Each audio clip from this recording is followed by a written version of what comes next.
Well, I was watching the city being built for years, and always with Mission Impossible, we're looking for international landscapes and kind of to celebrate the locations in this building. What kind of person hangs off airplanes for fun and keeps doing it at 60? Tom Cruise does. A dyslexic kid who struggled to read, yet memorized entire scripts. A global superstar who still does his own stunts. A man who learned to fly jets, helicopters, and race cars, not for hobbies, but for authenticity. He's broken bones, defied studios, risked his life on camera, and stayed at the top for 4 decades in an industry that replaces its heroes overnight. Fame, fortune, controversy, luxury. Nothing about Tom Cruise is accidental. This isn't just the story of a movie star. It's the story of obsession, control, and how far one man is willing to go to stay airborne. Tom Cruise was born into instability on July 3rd, 1962, in Syracuse, New York. A childhood shaped less by roots than by motion. Like a suitcase never fully unpacked, his life was marked by constant relocation. 15 schools by the time he was 14. Money was scarce, home life unpredictable, and his parents' divorce fractured what little sense of permanence he had. For a young boy, the world never quite stood still long enough to feel safe. School offered no refuge. Struggling with dyslexia, Tom felt words slip through his fingers like water, leaving behind frustration and self-doubt. Yet adversity sharpened him. Forced to memorize rather than read, he unknowingly trained the very skill that would later become his weapon. He was restless, searching, first in faith, briefly considering the priesthood, then in wrestling, where discipline and physicality gave him purpose. But a knee injury ended that dream abruptly, slamming the door just as he thought he'd found his way. Then came the stage. At 16, stepping into a high school production of Guys and Dolls, something shifted. Under the lights, Tom wasn't lost. He was seen. The stage felt like oxygen, and for the first time, his scattered energy had direction. Acting wasn't an escape, it was a revelation. By 18, he chased that feeling to New York City, armed with little more than ambition and grit. He washed dishes, carried trays, and slept on determination, auditioning relentlessly. Small film roles followed, then momentum, like a spark catching dry wood.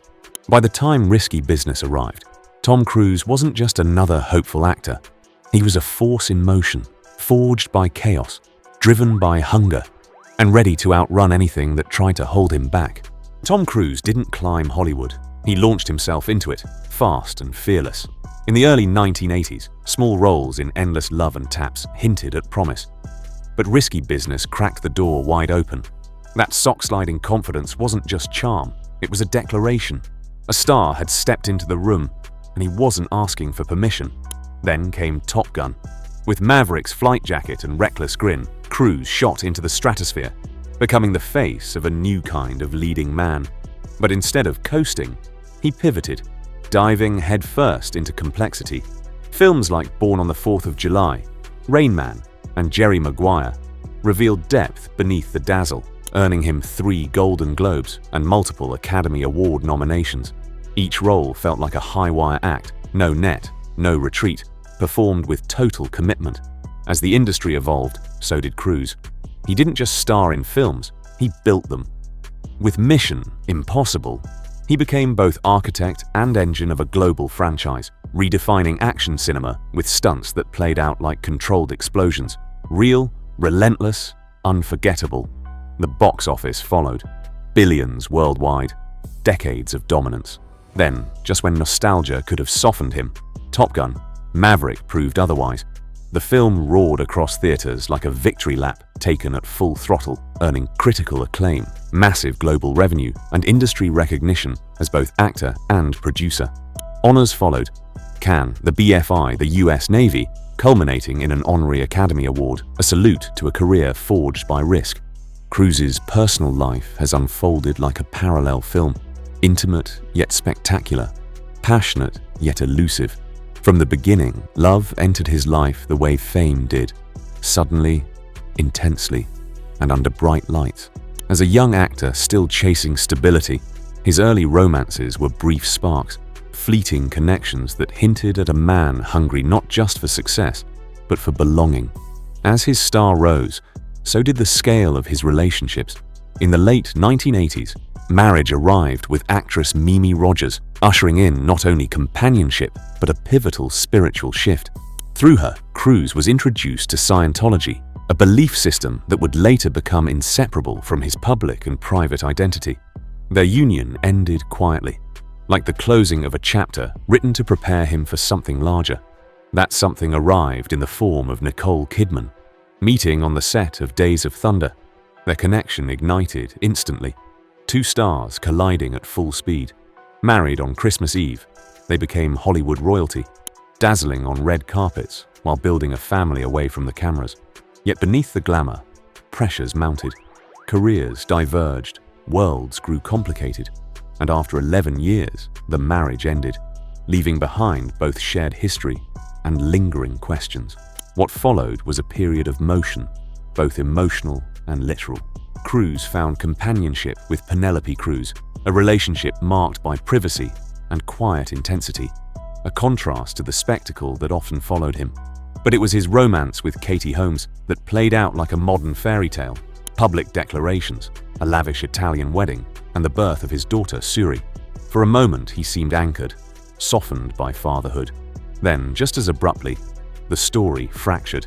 Their divorce in 2012 marked a turning point, after which Cruise retreated from public romantic life, closing the curtain on intimacy. In the years since, his relationships have existed mostly as whispers, rumored connections, unconfirmed sightings, suggesting a man guarding his private world like a locked cockpit at cruising altitude. Love once lived in front of the camera, now moves in shadows. But fame was only the surface. The real story was happening on paper. Contracts, control, and cash. His financial story began humbly, with $75,000 for Risky Business, 1983, and roughly $2 million for Top Gun, 1986. But even then, he was thinking beyond paychecks. Like a pilot reading the sky before takeoff, Cruise understood early that longevity, not luck, creates wealth. The real transformation came when he changed the rules. Instead of fixed salaries, Cruise negotiated first dollar gross and back-end participation deals, ensuring he earned from the moment a ticket was sold. That strategy turned mission impossible into a personal financial runway. $70 million from the 1996 original, $75 million each from ME2 2000 and ME3 2006, another $70 million from Ghost Protocol 2011, and $50 million from Fallout 2018. Each sequel didn't just succeed, it compounded, like interest accelerating at full throttle. Behind the camera, Cruise claimed even more control.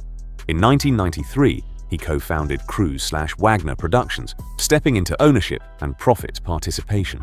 The company would go on to generate more than $2.9 billion at the global box office, cementing Cruise not just as a star, but as a strategist who understood the economics of spectacle as well as its performance.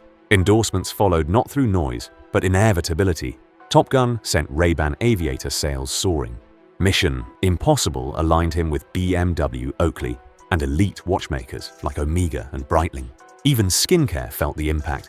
His association with Kiehl's reportedly increased sales by around 44%.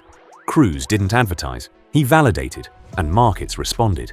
By 2026, the picture is clear, with films grossing over $13 billion worldwide, decades of franchise profit participation, real estate assets nearing $97.5 million, and brand influence that still drives consumer behavior. Tom Cruise's net worth is most consistently estimated between $600 million and $800+ million, with analysts widely placing him near the upper end of that range. At that level, he is no longer just a movie star, he is a self-contained financial ecosystem. For a man who lives in the spotlight, home became the ultimate luxury. Like carefully chosen sets, his mansions rise and fall with his personal eras, blending privacy, power, and investment into architecture. At the height of his family years, Cruise anchored himself in Beverly Hills, purchasing a sprawling estate in 2007 for $30.5 million. Tucked behind gates on Calle Vista Drive, The 10,000 square foot mansion sat on 1.3 acres and featured 7 bedrooms, 9 bathrooms, a pool, guest houses, and sports courts. Less a house than a private compound. It was built for permanence, a place meant to slow things down. When he sold it years later for approximately $38 million, it closed a chapter, profitable but personal.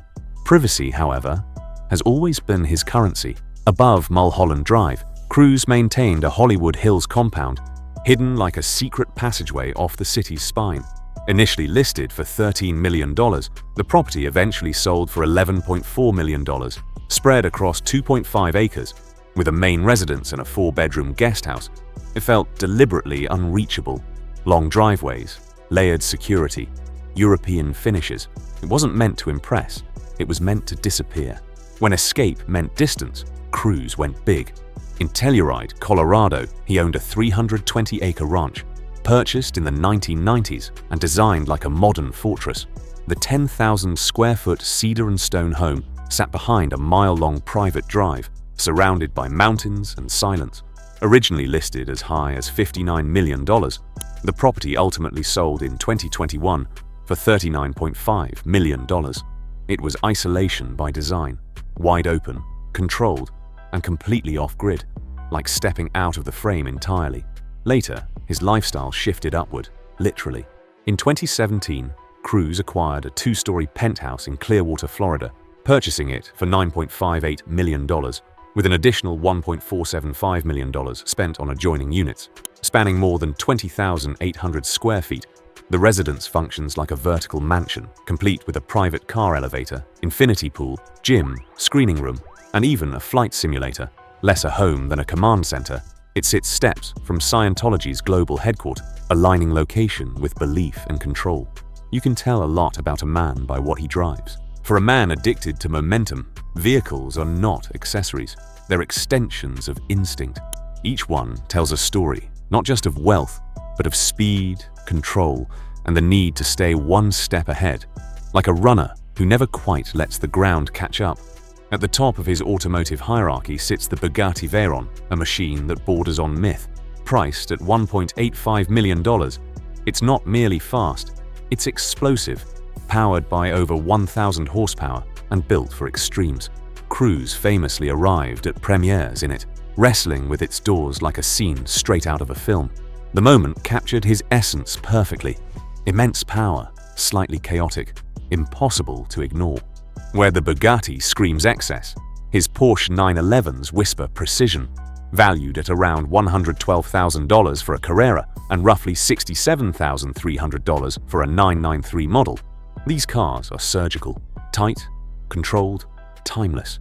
They suit Cruise the way a tailored suit suits a leading man. Understated, exact, and engineered to last. Cruise's garage also leans heavily into American muscle, a nod to raw power and nostalgia. His 1958 Chevrolet Corvette C1, valued at approximately $120,000, feels like a rolling postcard from another era. Chrome gleaming, engine rumbling, like a memory refusing to fade. Alongside it sits a 1970 Chevrolet Chevelle SS, worth about $179,900, a car that growls rather than speaks. It even crossed into his on-screen life, appearing in Jack Reacher, blurring the line between character and reality. Modern muscle makes its appearance too. The 2010 Ford Mustang Salinas 281, priced near $63,000, is loud, aggressive, and unapologetic. Cruise once drove it to a Mission Impossible 3 premiere, its bright presence matching the intensity of his public persona. Less subtle, more statement. Not every car in his story is about dominance. Some are about beginnings. His 1976 Dodge Colt, worth roughly $9,745, was his first, used during his struggling years, ferrying him to auditions and uncertainty. Small, unremarkable, and essential, it's the automotive equivalent of a first script. Not glamorous, but everything starts there. There's also refinement in his choices. A BMW 3 Series E30, valued at around $74,498, marked his early rise after Taps and The Outsiders. A Buick Roadmaster from 1949, worth close to $250,000, carries cinematic history of its own, famously featured in Rain Man. It's less about speed, more about presence, wide, smooth, unhurried, like a long tracking shot. Rounding out the collection are cars built for balance rather than spectacle. A Porsche 928 at roughly $35,000, a Nissan 300 ZXSC CAA valued around $25,000, and a Ford Excursion priced near $38,090, chosen not for elegance but for space and practicality. Even here, Cruise's taste leans toward control and function. Altogether, his automotive portfolio is estimated between $5 and $6 million. But the number tells only part of the story. These cars aren't trophies lined up for admiration. They're instruments.